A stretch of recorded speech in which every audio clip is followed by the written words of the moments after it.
Honor your inner space. The short answer is that what you are feeling right now is a temporary consequence of not being willing to lie to yourself anymore. But I will give you the long one. Before we start, I'm a little bit off today. I have something asking for attention. Let me put it at that. Blessed with PMS. Sounds like a promotion, but I promise it's not. Well, I guess depends on how you look at it. Once in a while, I have access to a window of extreme sensitivity. Let me keep it at that. It's like I'm touching this boundary of getting a full-on virus, but my body is still managing to fight it off. So I'm in this in-between, which is interesting because that is one of the things that I'm going to discuss in this video. So let's get into it. The mind is like Pac-Man. It constantly searches for something to chew on, to make sense of, to give meaning. The thing is, when there's no unnecessary movement up here, you can actually hear the intelligence that connects you to everything that you already know. Everything that lives and moves within you. As long as you keep doubting that what you already know to be true, you will keep telling yourself that you don't know enough.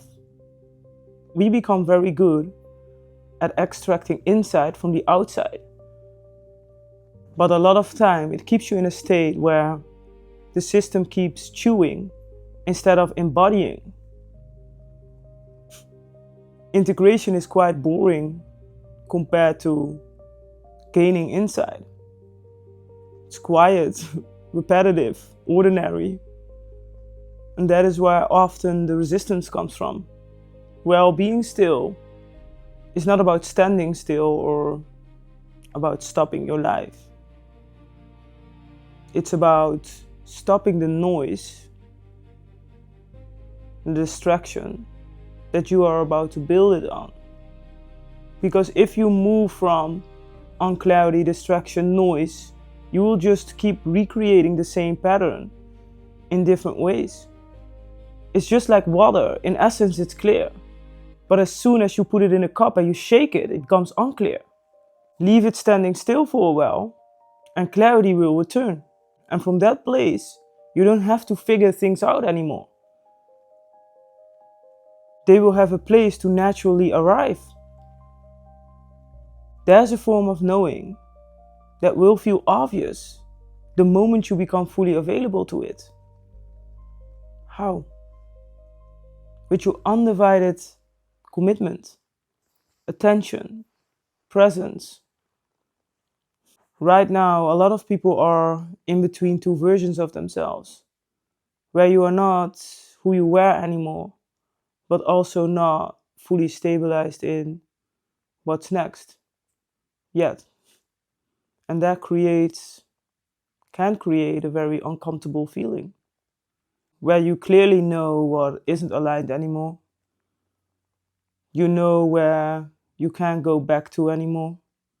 But you also can't see the final form and the direction of where you're going yet. But if you allow yourself to fully lean into that discomfort, it can become your greatest starting point of an entire new life. Because you are leaving behind an era of fragmentation, while entering an era of deep self-trust, inner knowing, embodied coherence.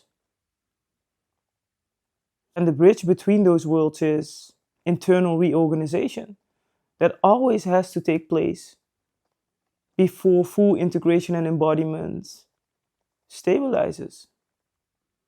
Not all tension means confusion, you running behind, doing something wrong, or that you are misaligned. Sometimes that tension is needed temporarily to restructure your internal landscape, to restructure self. I've gained this understanding through my own process of exploring my inner space. And by repeatedly sitting longer in a discomfort than my ego feels comfortable with.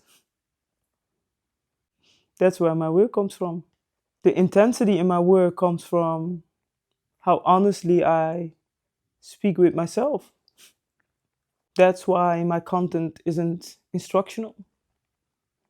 It is exposure of inner reality. It is a result of deep confrontation with all layers of the self. And the realization that exposure and confrontation on their own isn't enough. This is also the reason that most people, even highly aware people, despite having knowledge, are still not really moving forward. Because most people do understand themselves. But the thing is that everything that they came to understand about themselves still exists in too many fragments. They have picked up things from everywhere. Different opinions, different perspectives, different systems. But not enough of it has been translated into a clear direction. Aligned work, lived reality. What you crave is inner coherence, which is the foundation of everything that you desire. And that is where embodiment must take the wheel. My definition of embodiment is that it's a rental that must be paid with the currency of integrated inner truth and awareness. Embodiment is a rental paid with the current of integrated inner truth and awareness. There is rhythm in coherence. There is structure in embodiment. When your inner space is tended to, your life will reorganize. Honor your inner space. And that is the work that I do. It's not about just adding more insight, but about bringing everything back into coherence with who you are in essence. So you can live from it, create from it, earn from it, build from it. Something that doesn't fall apart when you stop holding it together with force. Something that doesn't feel like you constantly have to go against yourself to keep it alive. If for most of your life your direction came from pressure, pain, proving, responsibility, urgency, reaction, and expectation, those same forces created some sort of clarity because they demanded constant movement. That's why we keep going to jobs that suck us dry of our life force. That is why people keep holding on to relationships that don't make them feel alive or more of who they are. Everything that moves from fear, lack, or pain, instead of the truth of who you are, moves you into the wrong direction. When you have outrun yourself for a very long time, you start to realize that there must be another way. You must realize that there is another way. Or else you will be running on empty. The thing is, when those forces are loosening, the mind starts to ask, if I'm not being pushed, what is my direction? Where am I going? If I'm not fighting or forcing, am I even safe? Am I even safe to rest and to just be? That is also where most people lose themselves again. So we humans always seem to have this tendency to change simple things into complexity by overcomplicating them. Because instead of just staying with what comes up, they start overconsuming again. Like you are not already overloaded. more content, more information, more perspectives, more things outside of yourself. And if you do that long enough, your own inner voice will drown under all the noise, up until the point that it completely disappears. If you want to change that and you actually want to move through things, you will have to give the things that you take in space. By letting it marinate. Go for a walk without input. Sit with it longer than you feel comfortable with it. It's not always sexy, but it's extremely rewarding when you just do it. A matter of fact, I take my words back. It's extremely sexy if you can just stay present with yourself. How can you not be present with your own existence? Even something simple like taking a long hot shower or a bath, that is what really works for me. In silence. And even I have to tell myself sometimes like that, you don't need input. Just be still. Be still and know that I'm... Exactly. It sounds simple, but it's so underrated. Everything that comes into our system during the day, we have to process the day. We have to process our thoughts. Not creating moments of absolute silence is the equivalent of poor digestion for the soul. It doesn't matter how you do it, as long as you incorporate it in a way that works for you. My personal formula when it comes to meditation, that knows many, many forms, is presence. Undivided attention in the now.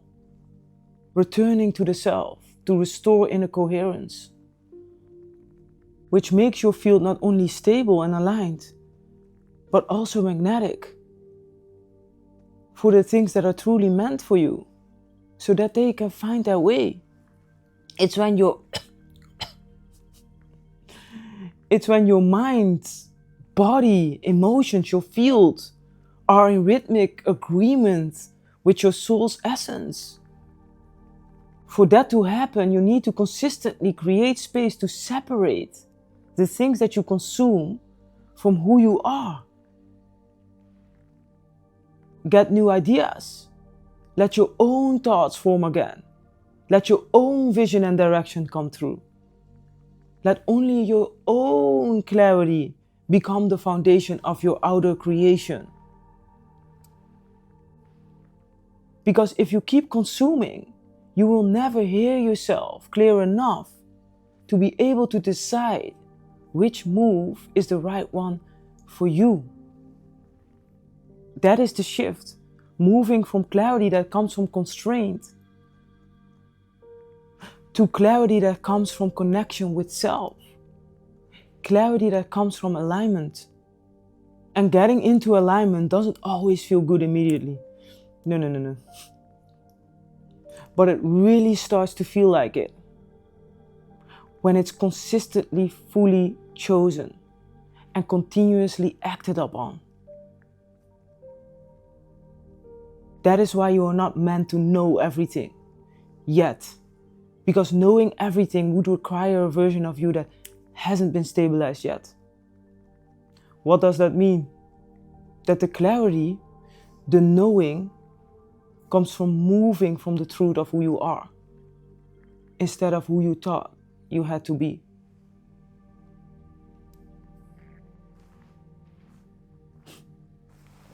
You have to remind yourself that when your sense of self has to be reorganized without the force that you were used to, it temporarily removes the illusion of certainty. Which means that the next direction will probably not arrive as the next grand realization. It will feel more silent, obvious, non-negotiable, almost boring in its rightness. You just need to stay honest with yourself long enough for your direction to become inevitable. And when it does, you won't doubt yourself, not in a way that is going to hold you back. You won't ask yourself if it's correct.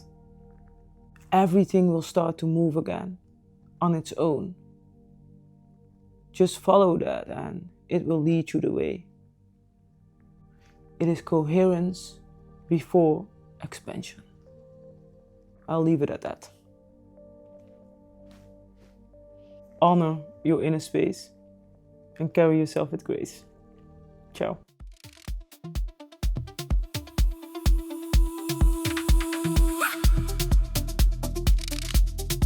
My soul got lost in the art of translation.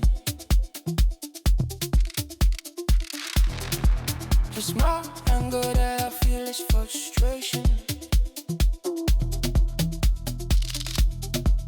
We built empires on fractured foundations, calling these ocean purpose, calling emptiness dry, feeding a hungry ghost, and forgetting how to feel at home inside our